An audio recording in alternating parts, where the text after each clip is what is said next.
catch our attention is have a really good sense of what your story is about. And not in the sense of themes or meanings. I find that people tend to want to tell me in queries or pitches or whatever, like what the book is about in the big picture sense and not what the book is about in the plot sense. When we talk about concept and being able to describe, tell me a story, tell me what your book is, tell me what the plot is, it's because at every stage along the way, we then have to turn around and tell people what the book is. So your query letter to me is designed to make me excited to read it. And then my pitch to editors is designed to make them excited to read it. And then their presentations to sales and sales' presentation to store buyers are all designed to make people want to read the book. So if your pitch does not make me want to read the book, it doesn't work. Martha and I have a book coming out in September called The Girl of Fire and Thorns, which was actually a really interesting experience pitching because it's fantasy, and one of the things that's amazing to me about it is that it is very complex and touches on a ton of sort of huge thematic things. But when it comes to pitching, that's not what I focus on. So I really understand when people say, but my book is about so many things and it's about so many feelings. I totally understand because that was something I really had to deal with Ray's book. And I love it so much that almost makes it harder because you just want to call and shake people. It's kind of what she did. And I did a little. But do you want to talk a little bit about what I said that caught your attention? Well, first of all, she called me, which was great. So it wasn't like something just magically popped into my inbox. Like I got a call and I got to talk to Holly, which is always nice. And I remember that she sounded super excited about it, and that she pitched it as a tale of a reluctant princess and who has a great destiny, and compared it to Kristen Kishore and Robin McKinley, who Holly knows that I love. So of course I was going to be like, yes, I definitely want to read that.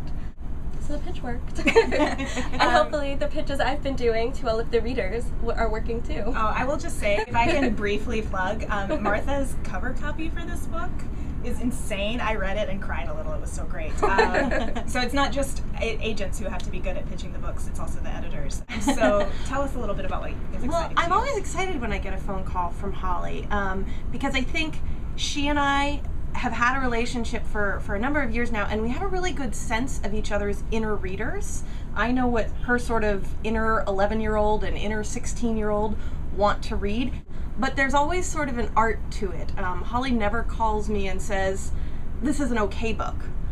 She always has something really exciting and really unique to say about it. What really does stick out and catch our attention are when we've gotten to know someone and have a sense that we really respect their taste in stories, and some of the same things that stick out to them stick out to us. So what caught your attention when you acquired Divergent? Okay, that's a good question. So I acquired a book called Divergent by a debut author named Veronica Roth that came out earlier this spring. I had been looking for a book in that vein, and a lot of agents knew that. They knew I was looking for a book that asked sort of a big what if that had sort of futuristic or dystopian sense. And so when that agent called me and told me about the project, she already knew that I was looking for that kind of project. She pitched it really as something, she said, you're going to want to read this tonight. And because I knew that she knew what I was looking for, I trusted her. And she was really right. I loved it. It was a big story. It had a plot that I could explain really easily, that she could explain really easily. And Holly mentioned my cover copy, which we write all kinds of copy that we use to get people's attention. I write flap copy to get a reader in a bookstore's attention. I write catalog copy to get the booksellers and the librarian's attention. I'll write a letter that will get sent out with the ARCs to various groups of people. Maybe they're booksellers, maybe they're just friends of ours in the industry. Each one of those is different. I don't use the same thing for everyone. So when you're thinking about how am I going to catch this agent's attention, really think about that agent. Do you follow them on Twitter and know they're fans of certain authors or certain, cultural things? Think about that stuff when you're pitching and tailor it to the specific person that you're talking to. That advice about targeting is really smart because a lot of the things that I see in query letters don't feel fresh because you have to remember that people who work in the industry are thinking 2 years or 3 years, or I have books coming out in 2016, which is crazy. But so when you say things like, this is the next Twilight, we've already gone Twilight, Hunger Games, what's next, and then we want you to be the thing after that. So you can't really use necessarily consumer comparable titles when you're talking to someone in the industry. And some of that you don't have to worry about fine-tuning so well. That's what I do. Focus on telling us about your story rather than trying to talk about what has already happened in the market.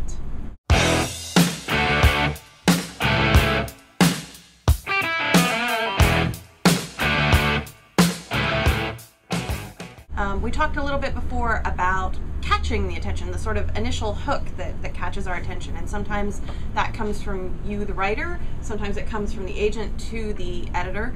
But we're only going to read for a little while because the agent got us excited. There has to be something that keeps us reading to the end. And for me, a lot of time that's character. If there's a great character, pretty soon I've completely forgotten about Holly. I've completely forgotten about her pitch.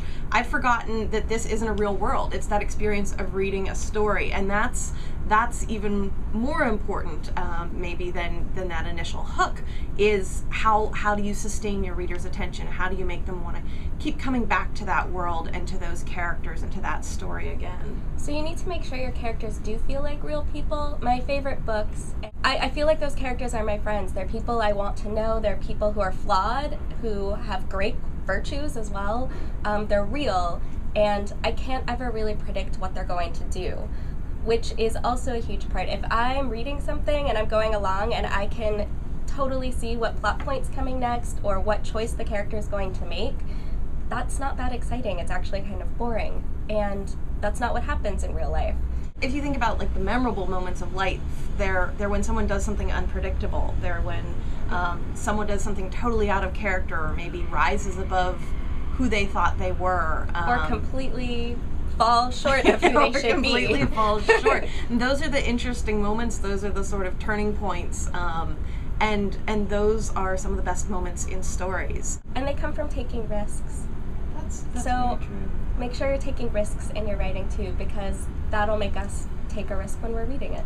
Plot is important, characters are important, but so are the words. I think everyone in this business is in it because we love words.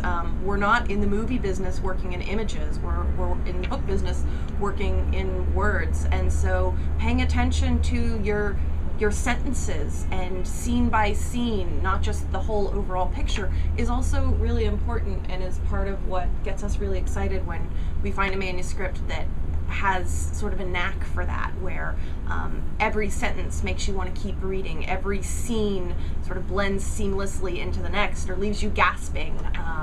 Those are the things we kind of live for.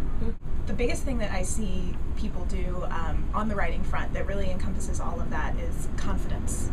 Confident writing is worth its weight in gold, and it's really a matter of everything you have is working, and it doesn't mean there's nothing that needs to be tightened or strengthened or that could be improved, but there is an absolute assurance that when you're the reader, you're in good hands, that the storyteller knows what they're doing and you're just along for the ride. It makes it easy to fall into a story, and that's really the goal in terms of keeping someone's attention.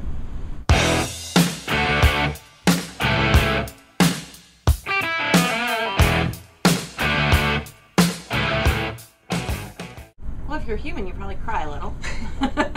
Eat some chocolate. Yeah. And then you sort of get back on it. There's times when we get disappointed too. Sometimes I really want a book and another editor is the one who acquires it, and I cry and eat chocolate and talk to some friends. Yes. I have an author whose book I signed up this spring. I signed up a trilogy, actually. It was the 7th book she had written, and talking about confidence earlier, I think all of those books that she had written up until this one really made her a much more confident writer. She knows what she's doing now, and that came through in the manuscript that I read. It was a really exciting experience. I think that when you think about starting to rewrite, if you think, okay, something here isn't working in my manuscript, and maybe the reply you got from an editor or an agent or from your critique group can sort of hint at that. Maybe you have to figure it out on your own, but you have to sort of think about what parts of this story are absolutely essential for me to keep. You know, maybe what is most important to me as a writer is this setting. Maybe it's what's most important to me is this character or the things that they're going to undergo. But then you have to know what parts you can let go of. And even if you loved them a lot when you were writing, maybe they're not original enough. And maybe you let it all go and you start on something entirely new. You have to have the courage to do that sometimes too. There's no such thing as a wasted book. I know that some writers have completely abandoned things for years and years and years. They write entirely different things. Some of them get published, some of them don't, and then there's one book where they're like, oh, what about that idea I had a decade ago? Like, maybe I could do something with it now. And they write a completely amazing new manuscript using the smallest kernel from something they had already written. I always laugh when there's sort of like zombie characters where you're like, hey, I've seen this character before in something that didn't work and that we put aside, and suddenly either the name shows up again or maybe the character's been renamed but they have all the same traits, and you go, yeah, that part worked. It's great that you found a way to resurrect it and put it into something else. Well, and I know it's very hard when you want something as badly as a lot of authors want publication, to feel like it has to happen now or it's never going to happen. And I think if you look at the people who have longevity in this business, and even people who are sort of starting out, you will find a million stories of 7 books, 10 books, a decade, and then a book. But every book doesn't have to be publishing ready for it to have been useful to you. And actually, this is something that I see a lot when I've seen a manuscript that shows a lot of promise, but that is not right for the market for any number of reasons, but maybe it gets an offer of representation somewhere else. Now, somebody else might see that and go, okay, you know what, I know what to do with it, I have a vision, I can help you get there, and that's wonderful. But sometimes I worry that people are signing because they want to be agented, even though they're maybe not quite ready to take that next level up yet. And it doesn't, ultimately at the end of the day, like, do you lose anything? It's a shot. Probably not. But there's also nothing wrong, and I kind of want to give you permission to hold out if you want a certain kind of deal for your first book, if you want a certain kind of agent, if you want whatever it is that you want, you can wait. It's okay. It doesn't mean you failed to go back and try again. And I will jump in to say that you want the right editor as much as you want the right agent, and you want the right critique group too. You want people to help you see your vision and achieve what you want to be writing, not what they might be putting on top of it. If you read blogs and read things online, it feels like there's a lot of stories of things that happened overnight. You know, maybe the agent sent the manuscript out on Friday and by Monday the book had sold. And sometimes that's as much of the story as there is. Sometimes that's just as much of the story as you're hearing. Yes, the agent sent out the manuscript on Friday and it sold by Monday, but that was that author's 4th agent and 5th manuscript. And so don't be discouraged because you think everything is happening instantaneously for everyone but you. There's usually always a story behind the story, and if you're living that right now, that's perfectly okay. And I mean, you see this with like the Hunger Games. The press coverage of the Hunger Games is all about like this overnight sensation who had a whole bunch of books before the Hunger Games, and no one ever talks about that because it doesn't make good press. But the reality is that writing is really hard, and it's a career, and you don't do it like that.